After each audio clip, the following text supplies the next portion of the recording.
Niya, para isa-isa natin. Ito po ay... Ito yung panel niya kasi naka-connect dito sa solar charger niya. Ito solar charger. Solar charger niya. Ayun po yung magkanong... Kasama na to at saka yung solar ito charger. kasama na. Oo, magkasama na siya. Bali, 1.2. Mura lang ano. Ito, 1.2 lang din tong ganito. Ano namang tawag po dyan? Ito yung electric fence. Electric fence. Sama-sama na yun. Kasama na. Almost 5,000 siya na nagastos ko. Bali, lahatan, pati itong fence natin at saka itong rail lahat. Bali, almost 7,000 na nagamit. Nagastos ko dyan.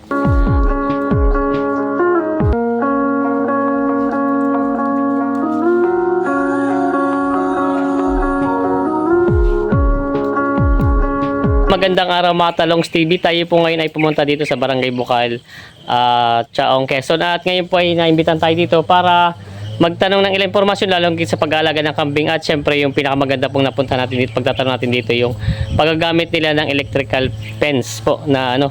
Ito po ay napakagandang gamitin lalong higit pag meron kang kambing na ayaw mong nakatali lang sila. Titingnan natin kung magkano nagastos niya at kung paano gumawa ng ganitong DIY na mga electrical fence. Kaya dito sa kambingan ni Mang Jose. Kaya samahan niyo ako sa ating video dito sa ating goat farm. Talongs TV, naligaw tayo dito sa Barangay Bukal, Chaong, Quezon. Yan po. Medyo malayo na napunta natin. Nandito tayo sa dulok-sulukan na ng Chaong. Yan. May pupuntahan tayo dito ng isang subscriber natin na bago pa lang daw nag-aalaga ng kambing. Yan mga Talongs TV, nandito tayo. Kailan sir, pangalan niyo nga ulit? Jose Ariste Potasio po. Ayan, o si sir. yung saan na natin ay yung pangalan? kambingan ni Mang Jose. Yun, kambingan ni Mang Jose. Kayo po ay bago pa lang nag-umpisa ng pagkakambing? Bago pa lamang po tayo nagsisimula. May ilang buwan pa lang po? Bali, sa ngayon ay may 8 months na ako nag-umpisa ng pagkakambing. Dati kasi ako ay nag-aral na rin, nag-alaga na rin ng kambing. Pero syempre dati wala tayong knowledge tungkol dito sa pagkakambing. Ang alam lang natin ay kung ano lang yung sinasabi ng ating mga kakilala. So, nung nangyari noon, naubos yung mga alaga ko. And then, sa ngayon nga, medyo mahirap din ang pagsusuga ng mga kambing. So, kaya itinransfer ko yung knowledge ko. Nanood ako sa YouTube ko paano yung mga ginagawa sa pag-aalaga. And then, tinransfer ko din siya yung electric fence na dati naman sa pagtatrabaho. Yan. Gusto ko malaman kay sir at may electric fence. May nakikita ko ito para mayroon siya ditong nakalagay na wire. Ito sir. Ito pala. Ibig sabihin sir, hindi naman siya matakaw sa kuryente? Bali, solar power siya. Hindi siya yung sa kuryente mismo. Ito pala may panel Solar may panel board tayo dito. Tapos ito yung ano ko siya kasi inilalayo ko siya sa bahay. Ito yung solar charger. May battery. Tapos ito yung mismong electric fence. Tapos ito yung switch niya. Sir, magkano inabot ang gas mo dito sa ganitong bali yung setup? Electric fence lang yan. Yung electric fence lang. Umabot siya ng almost 5,000. 5,000. Pero hindi pa kasama tong ito mga wire. Electric, yung poly wire at saka yung standard natin. Yung standard kasi natin, DIY lang yan. Kung yung inano ko lang din siya kung paano gumawa ng ganyan. Yun. May nag-tick doon. Narinig ko dito may tumutulong. Ibig sabihin ilang voltahe ang kaya niya? Kumbaga talagang total hindi pag napadikit ang hype, talagang napapala siya. Oo, talagang nakukuryente siya. Kasi nagaground siya talagang pagka once na mapalapat siya, talagang masyashock siya tapos bigla siya nawawala. Dahil yung static na yon. Pagka siya, meron. Tapos pag pitik uli niya, wala na. Hindi naman siya delikado kahit sa mga... Kahit sa tao, kahit sa hayop, hindi siya makakamatay. Kumbaga shock lang. Shock lang talaga. Kasi... parang pantaboy lang. Kasi yung battery niya, hindi naman siya yung battery lang ng motor yata itong gamit mo, no? Battery lang siya ng motor. Tapos ano lang siya bali, ang ano lang kasi niya, is, eto kasi yung pinakabakod niya is yung parang, ano sa kanila na, pagka lumapit ka, makukuryente ka, kaya, hindi na sila nalapit ulit. Kaya tiniraining ko sila about 3 days ko silang tiniraining dito sa loob bago ko sila inilayo. Sa ngayon kasi naririto lang sila kung ano may mga kids ako. Yan, ito yung mga kids ko. Yan, marami na nga ito. Ang anak niya po ay parang Tatlo, apat. Apat. Bali 5 sila, meron yung isang naroroon kasi yung anak nitong isa, triplets. Oo, ay marami anak tong isa, itong may ano siya, Ito to. yung brown na may white. Oo. Oo.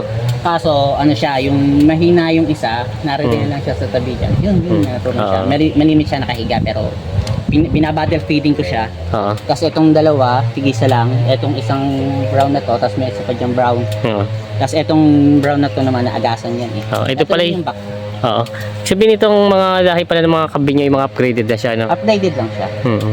Hindi kasi wala pa tayong puhunan kasi para bumili ng mga pure breed at saka mga ano ng mga magagandang lahi eh. Pero sir, tama naman tong ginawa niyo at umpisa niyo pala ganito pa lang kasi hindi naman ganyan, medyo masailan daw yung mga pure breed, full blood din mga ganyan eh. Oo, kaya yun din ang inanuhan ko kasi nag-try muna ako dito kung sakasakali man na mag-click ako dito, talagang sa tingin ko naman okay naman yung nangyayari. Nagdadagdag po kayo. Eh ang bali ang bawal ako kasi bebenta ko yung mga kasi halos lahat ng mga kids ko ay lalaki. Lalaki, oo. Oo, bali pagka napalaki ko siya, bebenta ko siya, papalta ko na lamang siya ng mga babae. Para maparami ko siya muna na maparami. Yun, tapos opo. pagka marami na ako, saka pa lang ako mag-out. Okay pala. Sir, pwede tayo makapasok dito sa inyong ano? Okay. Okay lang. Parang, papatay mo muna yun. Delikado din ay. Talagang nakakakiliti din. Nakakaliti din. Yan. Pasok tayo, ito yung wire ni sir dito. Tabing bahay lang din siya. Kumbaga sadyang hindi makakalabas at nakapaikot siya. Oo, talagang nakaano siya. Kakakaliti. Ito naman, kahit wala, pagka wala ng kuryente, hindi naman nila namamalayan niya kasi nga parang psychological barrier. Kumbaga sanay na sila. Alam na nila, pagka lumapit sila, hindi sila makukulit. Hindi na talaga sila lapit niya. Pagka minsan, hindi ko na binubuhay din eh. Oo. Para ano na rin lang. Kung tutusin ito pong ganitong kalaking size ng ano yan, pag hindi sila walang ground dyan, lusot yan talaga. Lusot talaga Bali sila. wala lang yan eh. Kung tutusin eh, halos itong ano nila is almost 1 feet lang yung almost 1 feet yung pagitan. Kung tutusin, makakalusot lang sila yan. Bali wala yan sa kanila. Etong ang back ko, pagka minsan, may nag-hit na galing sa kapitbahay, kung hindi ang ginagawa ko, tinatali ko muna sa gitna kasi pipilit siya. Ayaw papasok dito. Hindi naman makakalapasok dito yung ibang kambing eh. Yung back ko yung gustong lumabas. Yeah, pipilit siya. Kaya tinatali ko pagka minsan siya sa loob kasi gawa nga ng ayaw ko siyang lumalabas na laman ng basa-basa. Pero ano pa lang, upgraded pa lang naman yung back ko. Kasakali may gusto magpakasta. Sabi ko, dalhin na lang dito. Tingnan natin sa mga kambing ni sir. Ito yung mga kambing ni sir. Si sir, sabihin ni ilang months pa lang po itong mga kambing yung bagong anak. Parang malalaki na siya. Ano pa lang siya, mga 2 months. 2 months, bago pa rin pero malaki ang lahi niya. Ito pang back nyo. Itong white. Tapos, ilan po babae ang binili niyo? 3. Bali, ano po siya, ang babae ko po ay 4. 4. At isang back. Nandun po yung isa. Naririnig na niya sa paligid. Baka hindi siya may marunong. Baka nasa sa loob ng ano. Ito po ito yung mga anak ng ano. Ito po yung triplets ito. Tsaka, ay, alin ba yun ang isa. Yun. Ayan. Ito. At saka yun ang triplets. Ito yung pala. Kakulay ng nanay tsaka 2 puti. Oo. Ito mag-ina to. Ito mag-ina ito.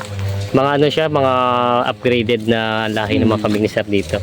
Ito lang po yung anak naman ito. Ng isa. Hindi. Ito kasi yung mami niya yung nagala, baka nagala din naririnig lang niya. Ayun yun yata. Nasa kabila. Hindi ba yung puti? Hindi yung puti. Meron pa diyang isa pa. Marami pala dito. Kasi medyo malawak-lawak tong area na ginawa ko para okay sila for 2 days dito.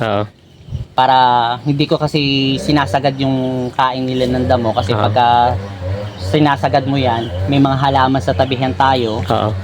Pagka sinagad mo sila dyan, magpupuwersahin nila na abutin nyo nasa labas. Kaya pagka ganito nasa tabi ng halaman, medyo malawak-lawak yung area na ibinibigay ko sa kanila. Yun pala. Pero pagka naman yung walang halaman na masisira ka sa tabihan, kahit yung size lang na okay lang sa kanila for 2 days na hindi masyadong malawak, pwede nang ano lang sa kanila. Ito yung medyo mahina siya eh. Pero ano siya, binabattle feeding ko siya. Panood sa YouTube paano. Pero ayaw niya kasing nasasanay kasi siya na ano lang eh, yung battle feeding lang. Kaya medyo binawas-bawasan ko yung gatas niya. Yun, medyo ano pa nga siya, lambot pa. Medyo lambot siya eh. Pero mas inaanohan ko siya ng mga vitamin. Kung tutusin tong space na to, medyo maliit ito sa kanila. Paano po yung nangungumpay kayo? Para hindi mo- Pagka nangungumpay lang ako kapag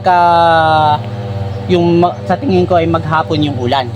Pero yung sa tingin ko yung halimbawa ay sa umaga maulan, sa tanghali medyo mainit na. Tuloy lang, nilalabas ko lang siya. Bali, ang ginagawa ko, pagka nasa area sila, nilalagyan ko sila ng tarapal sa gitna. Ibig sabihin, sir, matanong ko lang. Ay, nilalapasan mo rin talaga siya sa labas? Sa... Bali, yung fence ko, nililigpit to eh. Pwede mo siyang ilipat-lipat. Lipat, pwede siyang ilipat-lipat. Kaya kasi itong space na to, kaya nila to sa 2 araw maubos. Yung damo nito, no, kung tutusin, kaya nila 3 araw. Pero hanggang doon pa yan. Yun pala. Sabihin pala ito, nililipat nyo pati yung ano. Bali, binubunot mo lang siya, tapos rorolyohin mo siya. Lipat mo siya kung saan mo gusto. Ayun naman Tapos pala. naka-solar system sila sa lugar.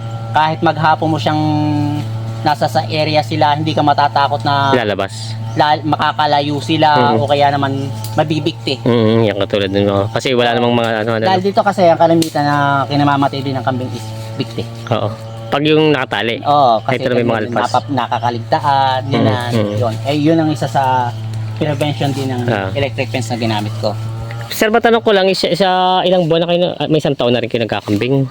Meron? Bali, wala pa. Wala pa naman? Wala pa. Bali, binala ko kasi na mga ibang bansa uli. And then, ayaw na rin naman pumayag ng asawa ko. Sabi ko sa kanya, sige, ganito na lang. Magtatry ako magkambing. Pagka na-double ko to within this year, hindi ko na muna itutuloy yung pangingibang bansa.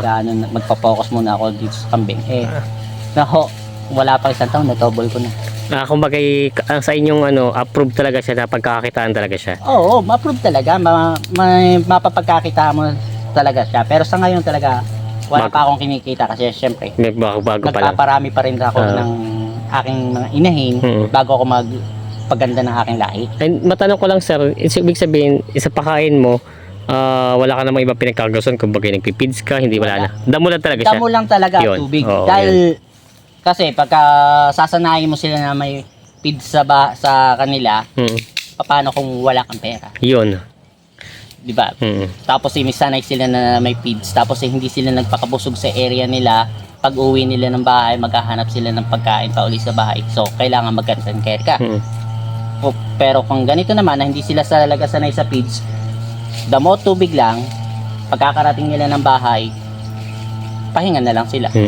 Ganun na lang, hindi na sila naghahanapan ng kung ano-ano. Pero kung sakali kung mag-upgrade kayo, yung mga pure breed, anong plano yung magpipids kayo? Hindi rin.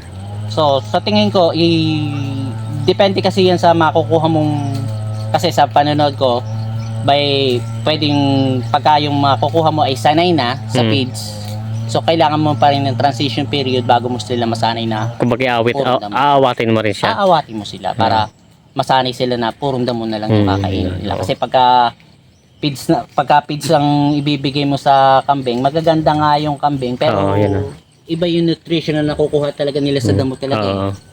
Kasi mas maganda yung naka-area sila, ganyan, na hindi sila nakatali, tapos sila na yung may choice sila sa damo, kung ano yung damong gusto nila, kung anong damong gusto nila, hindi magpapakabusog na sila sa maghapon.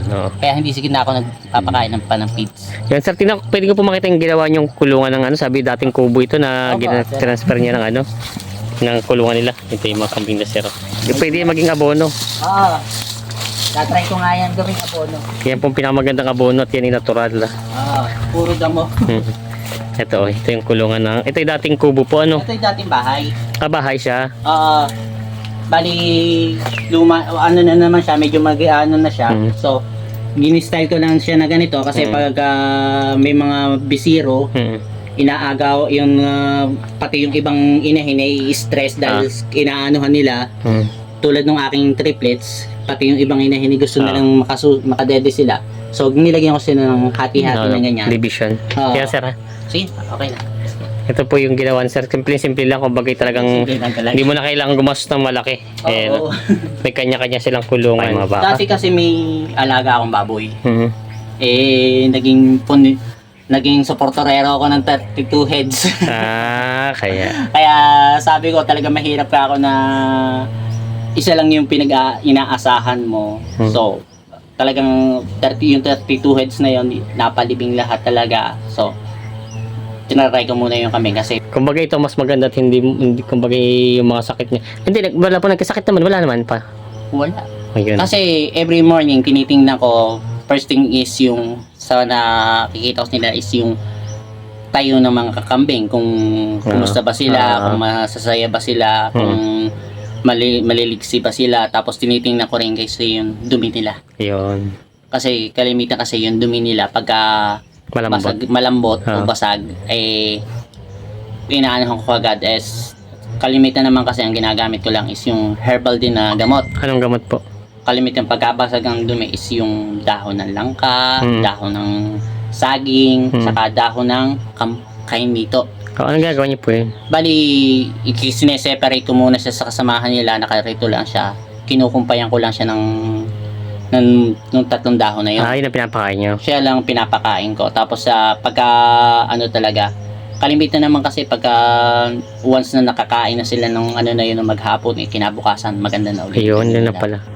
Yun na pala, pinakamaganda ano sir. Kasi dito naman sa pagkakambing, sa na-oobserbahan ko, sa experience ko rin lang, at saka sa mga napapanood ko, is kalimitan naman ang mga sakit nila is dito mo rin lamang makukuha sa damo yung mga pagkain nila. Paligid ang gamot sa kanila. Ito naman yung ano, yung ilang ano po, anong sukat ng area niyo? Ito po lagi ang sukat ng area na pinag-aanuhan niyo sa kanila.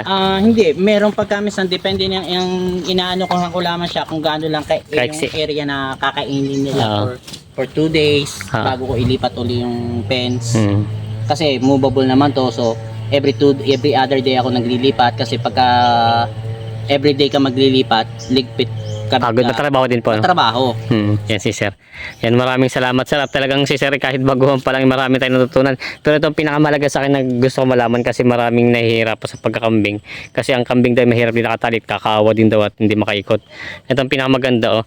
Pero sir, ito magkano inabot ito sa estimate nitong wire na ito? Yung itong wire lang na to, eto, almost 1,000 siya. Bali, tig to 200 meters kada isang roll. Oo, 200 meters. 1,000 po, 200 meters eh. 1,000 plus to. Bali, online ko lang siya hindi kinuha. Ayun, pwede na. Mura na po yung kututusin. Ito po yung mga tagalan ng gamit nyo ito eh. Matagalan ng gamit yan. Sa 200 meters yun, malawak na rin talaga yung masasakop mo. At meron pa dito na Corelio, hindi pa siya sagad yung pinakalaki niya. Ibig sabihin ko po, halos ang panel niya po ay magkano yung nabot ng panel na ito? Almost nasa 5,000. Ito ang medyo mahal. Ang panel niya. Kasama na po yung ano niya. Hindi, sama-sama na yun. Kasama na. Almost 5,000 siya na nagastos ko. Bali, lahatan, pati itong fence natin at saka itong rail lahat, bali, almost 7,000 na nagamit. Nagastos ko dyan. Mura lang din pala. Kumbaga sa mga magbagong magkambing, ito na the best po. Ito talagang tinitinan ko kasi yung mga ganitong style, hindi madalang kasi magamit ng ganito. Kalimitan yung iba. Nahihirap pa sila, magbabakod doon mga, yung iba nakikita ko magbabalb wire. Yung mga kung ano-ano pa mga wire ang ginagamit, mga cyclone wire. Tapos yung nakakalusot din. Nakakalusot din lang yung ano. Ito kasi psychological barrier na talaga to. Kasi ito rin yung ginagamit sa baka. So talagang ang kailangan mo lang talaga is yung mag-focus ka pagka tinitraining mo sila.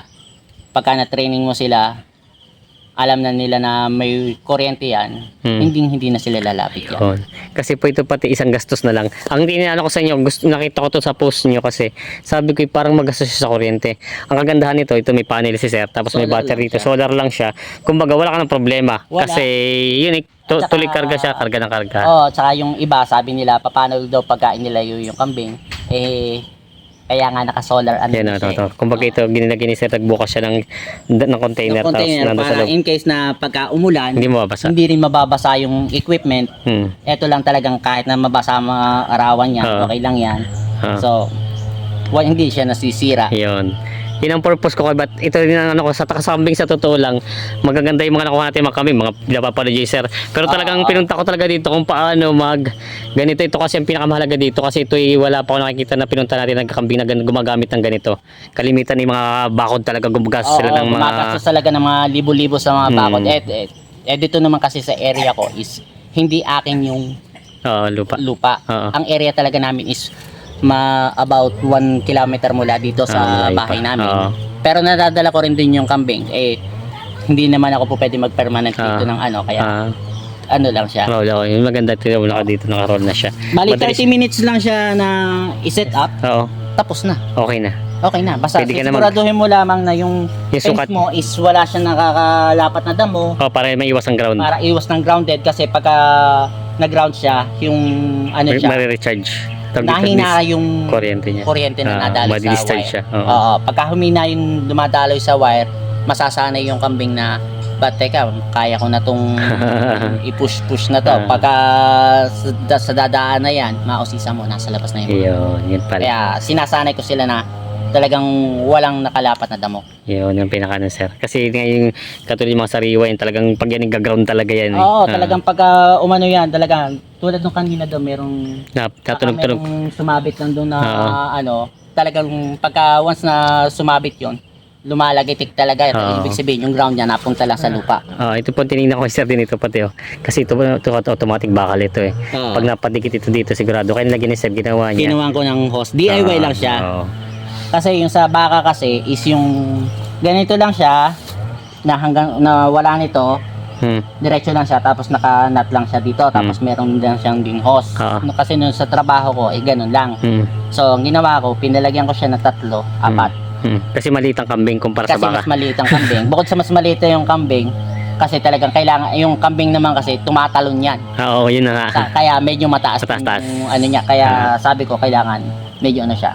Yung may... Kung tutusin, pwede natin to siyang dagdagan pa rito. Mas maliit pa. Dito, pero okay na po yan. okay na yan. Kasi hindi naman sila makakalusot. Didikit na rin sila dyan Oo, at saka yung once na nasanay na sila, hindi na sila naliban Wala na, hindi na talaga. Takot na rin sila. Takot na sila. Yun. Ikaw ba naman yung alam mong may kuryente pag hawakan mo pa ba uli, di ba?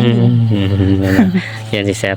Marami tayong natutunan kay sir. Ito ang pinakamaganda talagang natin at titingnan natin kung paano niya ito inassemble itong ano niya, itong panel na to, tapos yung solar niya, tapos yung may battery doon. Kumbaga pag mayroong may interesado dito, pwede natin kontakin si sir at pagkahanap tayo ng impormasyon kung paano niya na-assemble yung ganun at kung ano yung kailangan. Ayun, hindi pa natin maano sir. Meron kasi din na nabibili kasi na electric fence na solar na siya. Kaso talagang medyo may presyo. May presyo talaga. Talagang ang tingin kasi nagtingin ako is almost 20,000 plus. Yeah, malaki nga. So, dito na lang. higit kalahati yung ano niya, may pole pa ako, may ano pa ako, kompleto na halos ako, nasa 7,000 lang. 7,000 lang. Samantalang kung ako bibili ako ng solar panel na yon, talagang medyo may malaki. Malaki talaga ang pagitan. Yan na si sir. At sir, pwede tayong titingnan ko lang po, ituro nyo ka sa kanyang pero papasok tayo. Tingnan natin tong sorry. Ito ituturo ni sir kung ano yung laman nitong gusto malaki itong laman niya para isa-isa natin. Ito po ay ito yung panel niya kasi naka-connect dito sa solar charger niya. Ito solar charger. Solar charger niya. Ayun po yung magkanong kasama na to at saka yung solar ito charger. Kasama na. Oo. Magkasama na siya. Bali 1.2. Mura lang Tapos yung battery ko ay bali ito hindi na to yung original na battery ginagamit ko bali hingi ko na lang yan lang yan bali except the battery na ito 1.2 lang din tong ganito. Ano mong tawag po dyan? Ito yung electric fence. Electric fence. 12 volts electric fence. Ito na dito siya na-connect. Yung pinaka-electric fence ito niya. dito siya nakakonect. 1.2. Kumbaga 1.2, di 2.4 lang siya halos. Tapos ito madali na to. 58 lang to. Dahil ito kasi switch hindi kasi yung switch kasi niya, hindi po pwede rin lang yung mga ordinary switch. Ito 12 volts lang din siya. Kumbaga sa 12 volts lang siya. Sa patingin to. Ito. Yan ganyan lang design ni sir. Sadyang hindi siya mamabasa. Yun lang po pala napakalit ng kumbaga hindi siya kailangan gumastos ng malaki. Hindi mo kailangan gumastos ng malaki pero safe yung mga alaga mo. Safe din yung halaman ng karatig mo. Walang magagalit na kapitbahay. Wala kang makakaaway na kapitbahay. Tapos yung iba nga tulad dun sa tiyuhin ko, ang sabi niya, yung daw ilalim na sigingan lalagyan ko rin daw ng kambing. Pwede naman daw lagyan yon. So, ang kapalit nun, siyempre, linis kumbaga natutulungan mo yung mga tagsa paghahagamas. Na habang pinapakainan mo yung sagingan nila, nililinis mo naman siya. Kaya double purpose na rin. Yan, marami tayong natutunan kay sir. Sir, maraming salamat sa inyong pagpapaunlak sa ating interview. Pwede mo pang i-promote yung iyong channel, may Facebook page ka po, ang pangalan nga po? Facebook page ko po is Kambingan ni Mang Jose. Dito ko po pinopost yung mga about sa paggamit ko po ng electric fence, kung paano po ako nagdadala ng mga kambing sa area, ganan. Kasi dito ko rin kasi nila na syempre pagka malayo yung area ng dinadala ko ng kambing, hindi ko sila nakatuhog sila sa tali kasi ayoko nang kung saan napunta, ayoko din yung nag-iintay na iwanan yung iba. So, doon halos lahat ng mga ko ay naroon sa Kambingan ni Mang Jose. Yung po ang Facebook page ko. Meron po niya sa YouTube. Meron sa YouTube? Meron niya sa YouTube at saka sa Facebook. Yun, sige, sir. Shoutout muna po sa kanyang asawa at anak. Yan. Dito po sila. Kung tutusin talaga medyo liblib na rin at pero napakaganda ng ira nila dito at maraming papakainan ng damo. Yan sir, maraming salamat sa inyong oras. Maraming salamat.